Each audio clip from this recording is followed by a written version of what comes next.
বঙ্গবন্ধু শেখ মুজিবুর রহমানের হত্যাকারীদেরকে যদি পুরো বিশ্বের আনাচে কানাচ থেকে নিয়ে এসে ফ্যাসিস্ট সরকার নিজে যদি হাত দিয়ে কর্নেল বদরুল হুদাকে যদি জবাই করতে পারে, আমরা একথা বিশ্বাস করি। ইনসাফের রাজত্ব কায়েম করা ইনসাফের এক মুখ্যপ্রাপ্ত পাত্র হলেন আমাদের হাদি ভাই। সেই হাদি ভাইকে যারা হত্যা করেছে, তাদের পিছনে যারা পরোক্ষভাবে এবং ইঙ্গিত রেখেছে আর্থিকভাবে, আমরা একটা খুনিকেও বিচারের বহির্ভূত দেখতে চাই না। পুরো বিশ্বের যেই কোনো জায়গাতে সে লুকায়িত থাকুক না কেন, এতটুকু কথা বলতে চাই, ইন্টারিম যদি ইচ্ছা করে তাকে যেখান থেকে ইচ্ছা সেখান থেকে খুঁজে বের করতে পারে, এ বাংলার বুকে ইনসাফের মুখপাত্রদের যারা খুন করতে চাইবে, আমরা যুগে যুগে এই কণ্ঠ সবার মাঝে ছড়িয়ে দেব।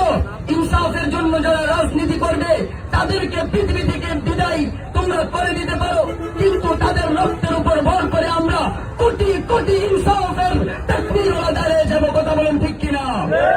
আমরা এখানে দাঁড়িয়েছি ভারতীয় আধিপত্যবাদকে আমরা বৃত্তাঙ্গুলি প্রদর্শন করি।